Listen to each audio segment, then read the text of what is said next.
Alright guys, so here's a quick video going over my our Bison and Flex compiler. Um, my name is Joseph Groth. I'll be the one doing this. This is for the project with me as well as my partner Hayden Edge. So before we can begin any or run anything, a couple things. I'm just running this through WSL because I didn't want to use Linux command line or anything like that. Just WSL is easy. It's easy to put on Windows. It's easy to use.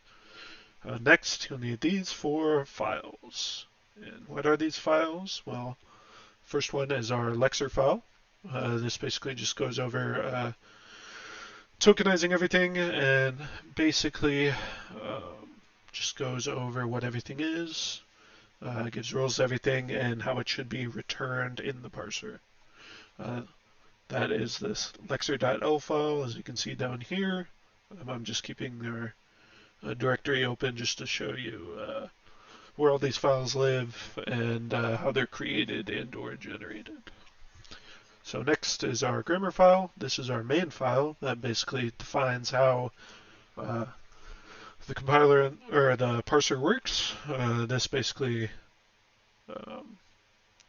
includes our C libraries up here and then goes into rules and regulations for the parser. And then our main function is down here as well. And then the next 2 files are basically helper files. These are how we implemented our functionality for variables. This is just done through a symbol table. This is just the header file for it. And then the code, it's only 2. It's only 2 functions, but we just wanted to keep them separate. You could throw them in the grammar file, but we just wanted to keep it separate for clarity. So, how do we actually run our parser? I just need to run a few commands here to get everything in ship shape. So, first is this Bison command. This basically just runs Bison through our grammar.y file here, and it'll output this y.tab.c file along with a header file to go along with that as well. And you'll see those down here. Next, we'll run our flex. This will just basically go through the lexer, and then it'll create a lex.yy.c file, as you can see here. So we run that. Gets our file here. Next, we compile everything using GCC, so that way we can get a actual executable, which just makes everything a little bit easier. This is not right. I'm going to use LM because we're using the math library. It's included in the grammar as well. I always include it here just so everything kind of compiles a little more smoothly. So we run that. That creates, we have it set to be called my program right now. You can change the name to whatever you want. And then finally we just run my program. So now it's running. It will continue running until it is given,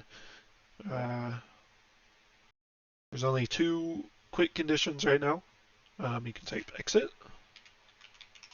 and it will close, or if it gets a syntax error. So if we just type whatever, turn 0, syntax error, and then it closes. So I will just go down the functionality as we added it, and then we'll go from there.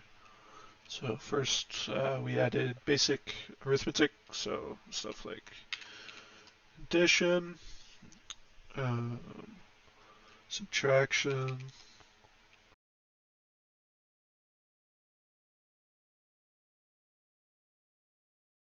multiplication,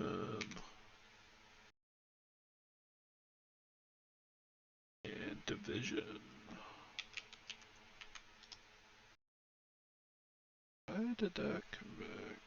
10 minus 5. There we go. I don't know why that came back as true. I'll have to look at that. But, so just basic arithmetic here. Um, Next, we also added functionality for equalities or inequality statements. So we did basically just the partial input. You input the statement, it'll evaluate it, and then it'll return either true or false. So for example, 10 is greater than 3, statement is true. If we do the reverse, 10 is less than 3, should come back false. Next, we added implementation for the trigonometric functions of sine, cosine, and tangent. So sine 30, cosine 30, and tan 30. One thing to note, this is why we wanted to make all of our, instead of nums, we wanted to make everything float, so that way we can support stuff like trig functions real easily, along with you can get functional or fractional or float outputs basically for stuff that, because most of the time we do math, we're not getting a clean result, so we'll get quite a not clean solution. So that's why we chose everything to be a float. After that, let's see, what did we do? Next, we added functionality for variables. We did this through our symbol table. So that allows for initialization. So x equals 10. Let's say created a variable with 10. You can do 2 variables. You can do as many as you want. And then you can also recall them. So x will be 10, y is 12, and then you can also do the arithmetic functions and stuff we did before. Then next we did very basic if statements. So if we have x equals 5, y equals 10, and then a basic if statement. If x is less than y, x equals 20. So first, what it'll do is it'll take the inside statement and it'll evaluate it. Since it's an inequality, it returns true, and then it'll move to the next statement. So now x should be stored as 20. If we run the same statement now with x being bigger than y, we'll just set this to 30. That way they're not the same. It'll return false, and x will not be set to 30. And then finally, last functionality we have is very, very basic for loops. So for I equals 0, I is less than 5, I equals I plus 1, I.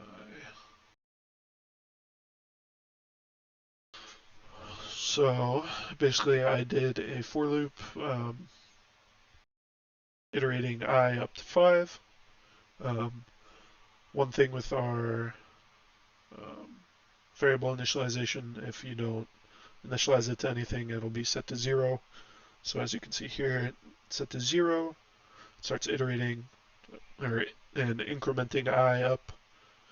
Increments up to 5. Then we'll break out of the loop at 5 since it does not meet the rule anymore, since 5 is not less than 5. So, and then it'll quit and then display the result. And yeah, that's about everything we've implemented into our function, or into our Bison and Lex compiler.